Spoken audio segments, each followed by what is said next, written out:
Bonjour chers frères et sœurs de l'Église de l'île Jésus. Aujourd'hui nous sommes le jeudi 18 mars 2021 et nous allons finir la lecture du chapitre 11 de l'Évangile de Jean.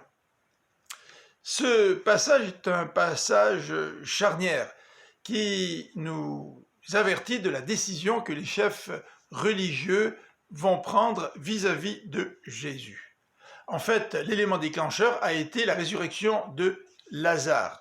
Le verset 45 nous dit « Beaucoup de ceux qui étaient venus auprès de Marie crurent en lui, crurent en Jésus suite à cette résurrection de Lazare. » Et quelques-uns sont allés trouver les pharisiens pour leur apporter ce que Jésus avait fait, et les chefs des prêtres et les pharisiens convoquèrent le grand conseil, nous dit le verset 47. « Qu'allons-nous faire ? Cet homme accomplit trop de signes miraculeux. Si nous le laissons faire de la sorte, tout le monde va croire en lui. Alors les Romains viendront et détruiront notre temple et notre peuple. » Nous voyons donc l'inquiétude des chefs religieux vis-à-vis de l'influence grandissante de Jésus. Caïphe, qui était grand prêtre à cette époque, nous dit le verset 49, prend la parole et il dit « Vous ne voyez pas qu'il est de votre intérêt qu'un seul homme meure pour le peuple, pour que le peuple ne disparaisse pas tout entier. » Caïphe a prononcé une parole qui ne venait pas de lui, nous dit le verset 51. Mais il a prophétisé la mort de Jésus pour le peuple.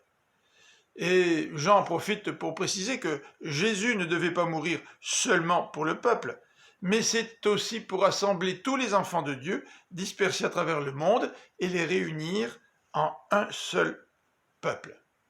À l'occasion de cette rencontre, les chefs religieux, nous dit le verset 53, ont pris la décision de faire mourir Jésus, et Jésus cessa donc de se montrer en public. Il se retira dans une ville voisine du désert, nommée Éphraïm.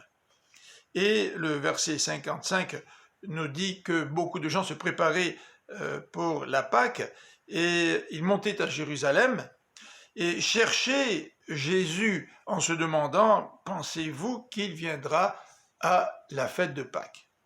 Et le verset 57 termine ce chapitre en nous faisant part de la décision des prêtres et des pharisiens.